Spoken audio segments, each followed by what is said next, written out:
wait a second, what's this? A car review that doesn't have a game controller in it, or a loading screen, or some pixelated graphics?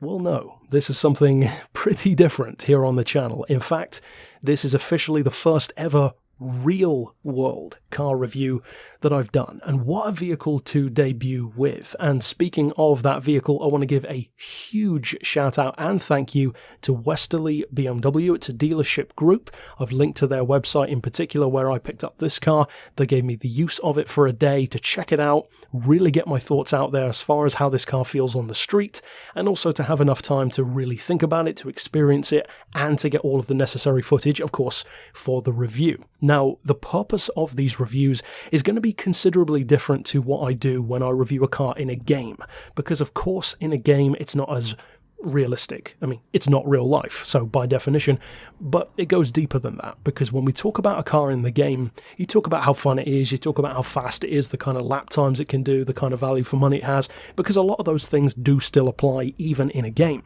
However, those things don't apply so much in the real world, and what does apply is the stuff which doesn't, somewhat ironically in the inverse of a game, in real life, the practicality. And of course these reviews aren't going to be totally about, oh, how many miles per gallon does this thing get, or how much trunk space does it have? Of course not. The purpose of these reviews is, in the vast majority of cases, to see what these top tier vehicles from BMW and various other manufacturers feel like in the real world, on the street, not in the perfect lighting conditions of a car show, not in the abstract lap times around the Nordschleife, but actually in real world conditions, on less than stellar roads, tight city streets subject to speed limits and the same rules that every other Ford Focus, Vauxhall Astra and Volkswagen Lupo would also be subject to.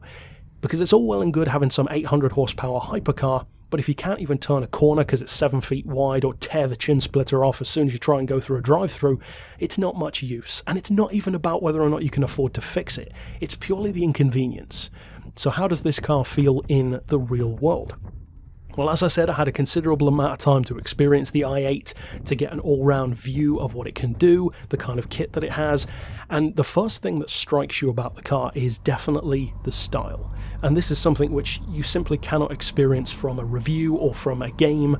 This is one of the reasons why Goodwood is such a great car show, because when you actually see these vehicles in person, in the metal, if you will, it's such a different experience to seeing a photo or a video. You get no idea of the real scale and presence of these cars when it's just in a game. And of course that's something which you can't really change.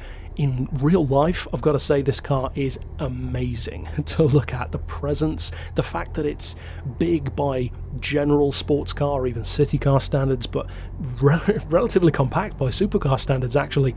It's perfectly proportioned, and that's coming from a guy who's 6'3", about as wide as most door frames, and I still fit in it perfectly.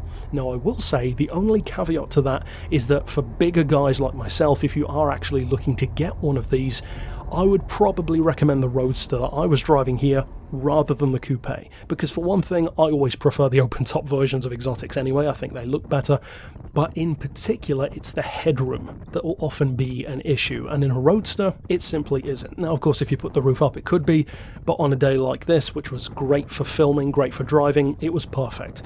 I love the open-top aspect. Many of you guys know how much I love buttresses in a car's design, and for those who don't know, that's those two humps behind the seats. You see it on stuff like the Mercedes CLK GTR road car, a number of others. I think it looks stunning. I love that design aspect, and there are so few cars that actually have it, even open tops, so I love that they incorporated that into this one. Now, in terms of spec, it's a pretty unusual car compared to a lot of others. It doesn't have, 700 horsepower and 0 to 60 in 2 seconds and cost £1 million or anything like that. It's actually surprisingly modest when it comes to spec. But the reason why that modest spec is actually very impressive is because not only does it have lower numbers, and of course will therefore be, chances are, more economical than most supercars, it's what it can do with those lower numbers, because a car that can do more with less is easily more impressive, and there are tons of examples of that from motorsport, from supercars, from cars in general. So for instance, this car has 370 horsepower, and yet it's faster to 60 than the 414 horsepower E92 M3 was, and the 500 horsepower V10 engined M5 was. Those are both iconic BMWs, and yet this is comfortably quicker than both of them, despite being rear-wheel drive still.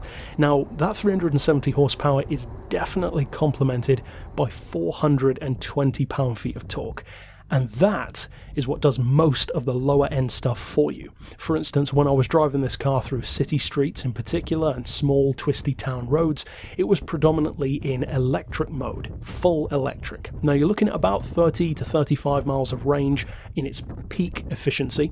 It can drop to around 20 if you push it a bit harder, but usually you're looking at up around 30. And around the city, that's perfect. It's completely responsive, there's no lag whatsoever, and of course that's one of the biggest advantages of any electric vehicle. But on the other side of things, because it's not a full EV and it is a hybrid, with that very interesting choice of a 1.5 litre 3-cylinder engine in the back, it means that when you do give it the beans and that engine kicks in, not only does it have the performance that you would want with 0 to 60 in like 4.6 seconds and it's speed limited to 155, which let's be honest is more than enough, it actually sounds like you would want a car like this to sound as well. And it's not some audio recording of an engine, it's a legitimate petrol burner behind your head, but with all of the advantages of a hybrid and arguably without the disadvantages. It's a car that manages to show that being forward-thinking and environmentally conscious can still be very much so impressive, eye-catching, stylish, and very cool. This car turned heads literally everywhere I drove it. There were all ages, from 10-year-old kids on their bicycles at the side of the road, up to middle-aged people, to retired people. Everyone looked at the car as it was driving past, and if you can get a car which is even just in white, which isn't exactly the most flashy of colours, it wasn't like the two-tone BMW colours or anything like that, just white, as you could see. If even a car in that relatively understated colour can still grab everyone's attention, but not just attention, it captures the childlike attention. And that's something which I always love in a car. And again, you see this at places like Goodwood, where people go back to being about 10 years old when you see this amazing car and think, wow, look at that, that is so cool. There are some cars which don't do that. There are some cars in the exotic sector which grab your attention and then you think, oh, look at that guy. The i8 just doesn't do that. It's a car which looks futuristic, it's sensible at the same time, it's genuinely forward-thinking, and of course BMW has always been trying out stuff like electric integration, hydrogen integration, various other things, and this is a tangible form of that. It's in a production sense, it's on the street, you can drive it, and let's be honest, it looks like the kind of car which would technically still be a concept at some motor show, and yet it's legitimately on the road.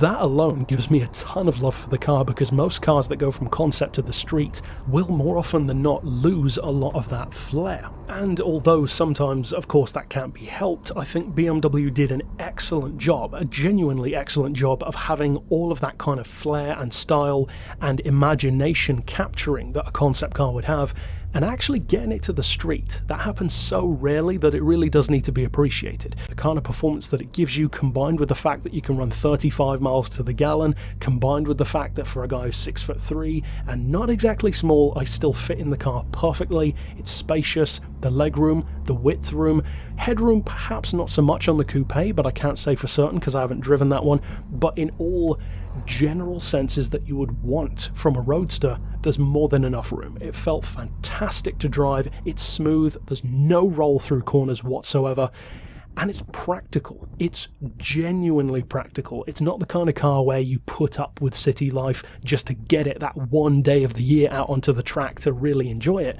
This is not like that. This is a car that's designed very specifically to be as enjoyable driving at 30 or 40 miles an hour on electric power as it is giving it the full beans from the full hybrid 370 horsepower system. And it does an excellent job of that. And it's not even that I'm just saying that for this review. I believe I've even mentioned on the channel far before I ever drove this car, probably years ago in fact now, that I love the i8. I was waiting for them to make a Roadster, I was hoping that they would, and it was instantly pretty much my favourite Beamer probably of all time. And that's saying quite a lot, because there are some great ones, including Le Mans winners. The E30 M3 is of course a legend, but I think for me, the i8 Roadster in particular might just be my favourite Beamer. And the fact that it is genuinely clever, it's packed full of tech, and even a car like this that weighs 1,570 kilos yet it doesn't feel like it does. If you were to tell someone or ask them even, how heavy do you think this is based on how it feels, you would easily guess maybe 1200, 1300 tops. So the car does an excellent job of feeling lighter than it is. It's far more compact than most supercars would be. You're talking easily 6.5, 7 feet wide for most. This is nowhere near that, but at the same time it's spacious. It's not a car that's packed out with soundproofing and safety tech to the point where you can't even fit in the thing. It feels like a perfect balance. And I think that the proportions of the car are probably one of my favourite things about it, along with the gull-wing doors. They're pretty cool too. But overall, I love the experience of driving this car. Special thanks once again to Westerly BMW, and I hope to work with them again in future, and that is, at this point at least, a very real possibility. So, of course, stick around on the channel for more reviews, not just of cars like this, but from hopefully a variety of other brands also to come. And for now, as always, thanks for watching.